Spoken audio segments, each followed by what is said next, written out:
ayaa dareen farxadeed ku soo dhaweeyay dhagax dhigidii madaxweynaha Soomaaliland Axmed Maxamed Maxamuud Sinaayo uu dhagax dhigay wadada isku xidhi doonta gobolada Sanaag iyo Togdheer. waxa kale shacabka ku dhaqan magaalada Ceerigaabo madaxweynaha ku bogaadiyeen talaabada go'aanka geesinimada taariikhiga ah ee uu ku wajahay wadadii ay ka maageen dawladihii talada dalka u kala dambeeyay iyo dawladihii gumaysiga ee Talyaaniga iyo Ingiriiskaba, iyagoo shacabkuna dhankooda ballan qaaday inay wadada hirgelinteeda hil iyo hooba ku taageeri doonaan. waana kuwan dadweynaha Ceerigaabo oo dareenkooda cabiraya siday arrintaasi ula muuqato uu madaxweynuhu ku talaabsaday.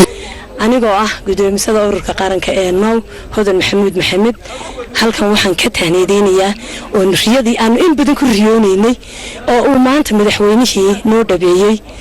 mahad ilaah ayaa iska leh, mar labaadka mahadda ballaaran ayaan u diraynaa madaxweynaha iyo marwadiisa wasiiradii garab taagnaa. waxaan leenahay maanta waad noo dhagax dhigtay, laakiin reer Ceergaabana waxa looga baahan yahay in ay talaabo ka sii weyn iyaguna qaadaan. wadada oo madaxweynuhu uu dhigay maanta dhagax dhigay aad iyo aad baan ugu faraxsanahay. waxayna ahayd wax loo baahnaa in badan aynu sugaynay oo ka dhufsugaynay. haddii maanta madaxweynuhu ku guulaystay oo isagu dhagax loo dhigay, innakuna dadku dawto waxa qabsadee innaga waxa la qabanayno qabsanayno wixii. haddaynaan waxba qabanna innakula qabsanna dee dawlad quri waxba ma qabato. isaga haraad kaala baxa haama dhaanshuuye Axmed Maxamed waa gamal harweyn harac la seexdaay halganku ku jiro iyo wuxuu hawla qabanayo wuxuu halkeeda ugu tago habartii meel joogtay waa hiba ilaahay baxshaa hawlagaadnimo. dawlado fara badan oo ku guuldareystay inay dhagax dhigaan wadada Ceergaabo iyo isku xidha Burco oo hadda dhigay xisbiga talada haya kulmiye madaxweyne Sinaayo.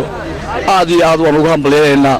waxaan leenahay waad bilowday ku dadaal dhameystirkeedana annaguna wixii tabarteeda ah waan kula garab galeynaa. waxaan jeclahay madaxweynaha oo ilaahay raallida noqday inuu dhammaystiri doono sida uu u ballan qaaday. waxaan rajaynayaa inuu noqdo diidii horeeyay ee wadadaasi duduulaysta, isagoo ah haddii aan ilaahay taqaadin nafta inuu hore udu dhaartay inuu wadadaa dhisi doono.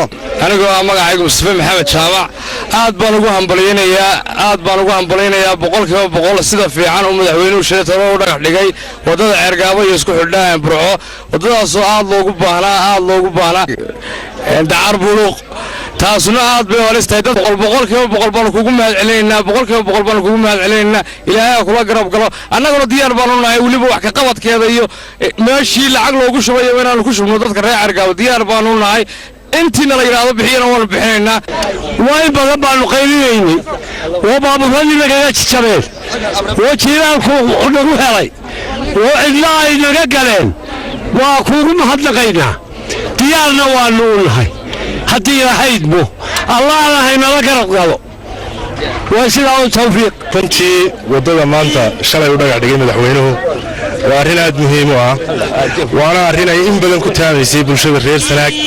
waa arrin uu ku qoray buuggiisii axdiga ahaa oo la galay ummaddan ee lagu doortay. waa arrin uu ku qoray qorshaha qaranka inuu 2014 ka bilaabi doono.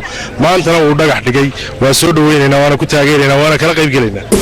waxaana la filayaa in berito kulan ballaaran oo ay hogaamin doonaan gudoomiyaha gobolka Sanaag iyo maayarka degmada Ceerigaabo uu ku qabsoomi doono magaalada Ceerigaabo, kaasoo lagu taageerayo qaadana loogu yaboohi doono dhismaha wadada isku xidhi doonta gobolada Togdheer iyo Sanaag ee madaxweyne Axmed Maxamed Sinaayo uu maalintii shalay dhagax dhigay.